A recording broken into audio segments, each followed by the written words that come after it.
बुद्धि के चौथे आयाम को चित्त कहते हैं। हम कहते हैं कि चित्त को हम स्पर्श कर लें तो ईश्वर को हम जान जाएंगे। योग विज्ञान में दिमाग जैसी कोई चीज़ नहीं होती। दिमाग सिर्फ शरीर है।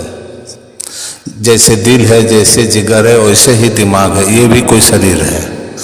मुझे लगता है कि ये दिमाग को बहुत ज़्यादा बढ़ा चढ़ा के प्रस्तुत किया जाता है। जैसा मैंने सुबह भी कहा था, हमारी शिक्षा प्रणालियाँ पूरी तरह तर्क पर आधारित हो गई हैं। हमें लगता है कि तर्क ही सब कुछ है।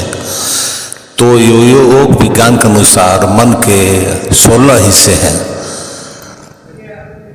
और ये 16 हिस्से 4 श्रेणियों में आते हैं। पहली है बुद्धि। बुद्धि मतलब तर्क। मैं आपसे पूछता हूँ, आपको बुद्धि तेज चाहिए या मंद? आप सब चुनिए, हम आपको आशीर्वाद देने वाले हैं।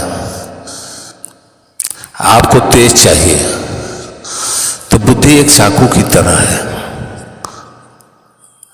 चाकू का इस्तेमाल चीज़ों को 2 टुकड़े करने के लिए होता है। यही बुद्धि की प्रकृति है। इसलिए बुद्धि को जो दीजिएगा वो 2 टुकड़े करेगी। पूरा आधुनिक विज्ञान मनुष्य की बुद्धि से तैयार हुआ है। अगर एक वैज्ञानिक को फूल देंगे तो वो उसे टुकड़े करके देखेंगे। अगर आप इसके टुकड़े करके देखेंगे तो आपको फूल के बारे में कई जानकारियाँ मिलेंगी, लेकिन फूल नहीं फिर मिलेगा। अगर आपको कुछ वाकई जानना है, मान लीजिए आपको अपनी माँ के बारे में जानना है, तो कृपया उनके टुकड़े मत करना। ये ऐसे काम नहीं करता, क्योंकि जो चीज़ आप चीर फाड़ से जान सकते हैं वह जीवन का भौतिक पहलू है। जीवन को आप चीर फाड़ से नहीं जान सकते। सिर्फ भौतिक चीज़ों की चीर फाड़ की जा सकती है।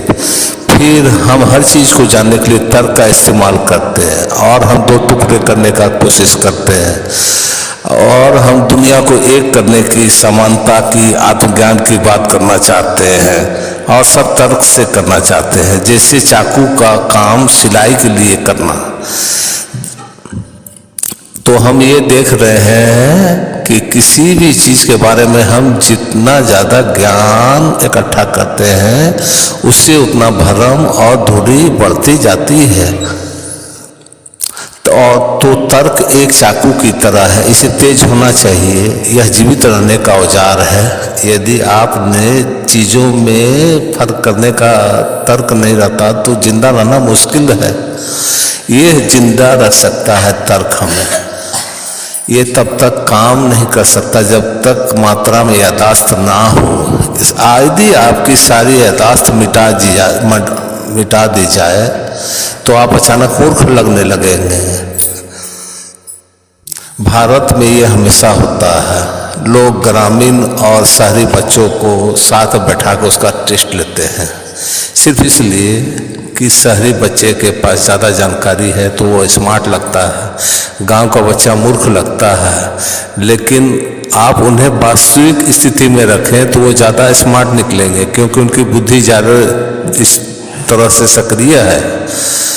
तो तर्क तभी समझदार लगता है जब आप उसे बहुत सारी जानकारी का सहारा देते। इसलिए इंफॉर्मेशन टेक्नोलॉजी का इतना महत्व है।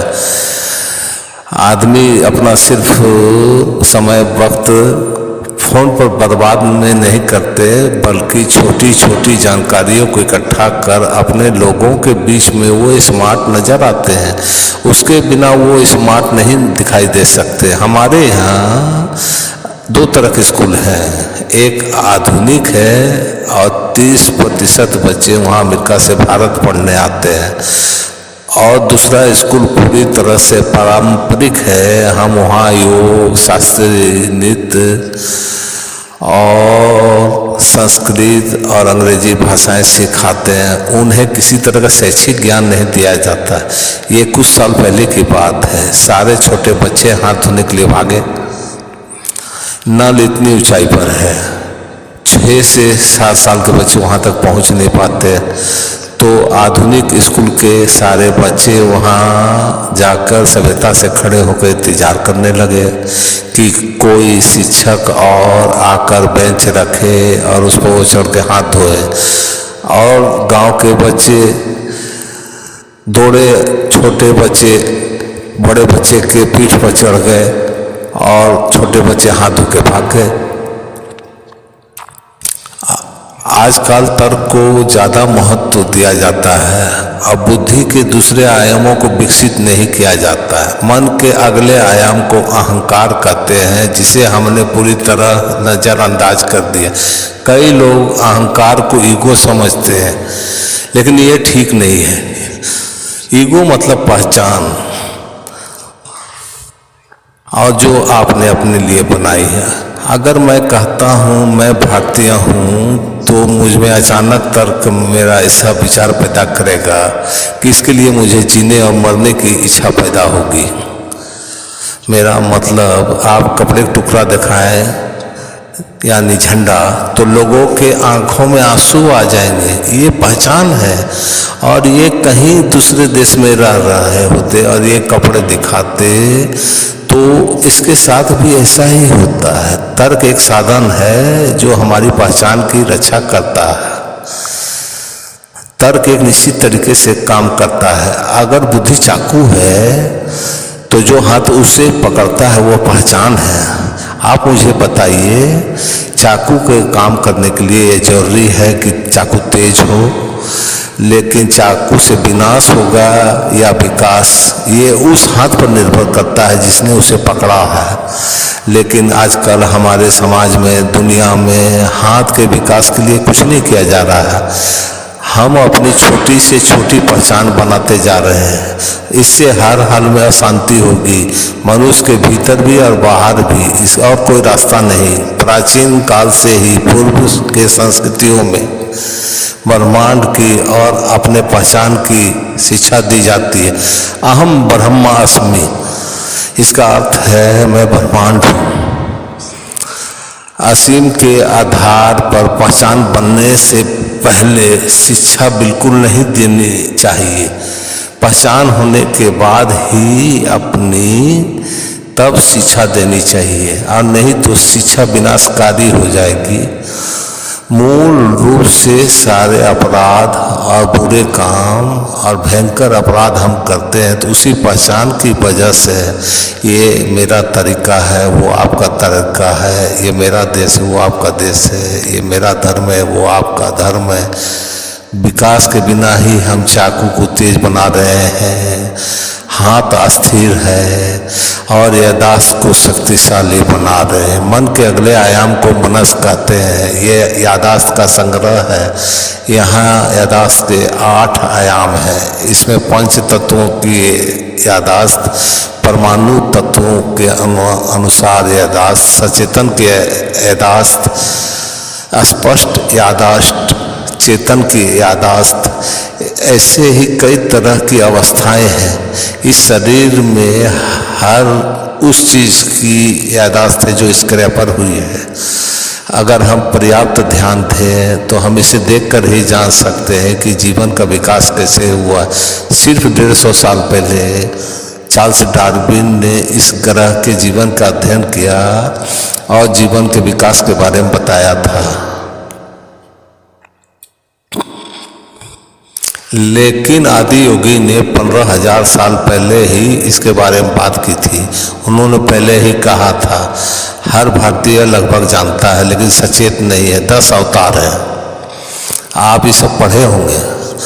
पहला अवतार या मछली या पानी के जीव, जल स्थल चर जीव, स्तनधारी जीव, आधा मनुष्य आधा जानवर, बौना मानव, पूर्ण विकसित लेकिन क्रोधी मानव, शांतिपूर्ण मानव, प्रेममय मानव, ध्यानमय मानव, दिव्यदर्शी मानव की मान्यता है कि ये किसी एक आदमी की कहानी नहीं है, ये ग्रह के जीवन के विकास की कहानी है। 15,000 साल पहले किसी ने ये माइक्रोस्कोप से देख के नहीं बल्कि अपने भीतर देख के बताया था, क्योंकि विकास की पूरी कहानी यहाँ लिखी हुई है।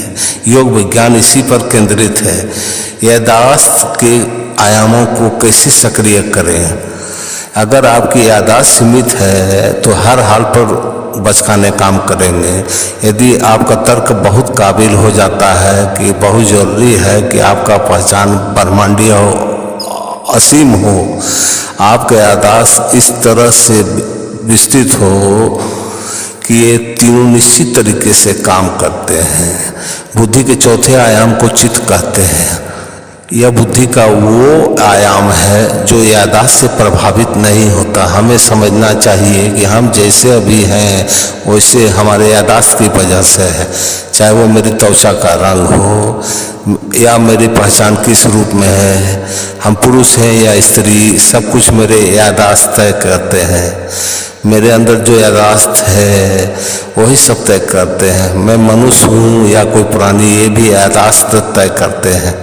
याददाश्त एक अद्भुत संभावना है, लेकिन वो एक रुकावट और एक सीमा भी है, जिसे मैं और आप जिसे कहते हैं उसके बीच की सीमा ही याददाश्त है।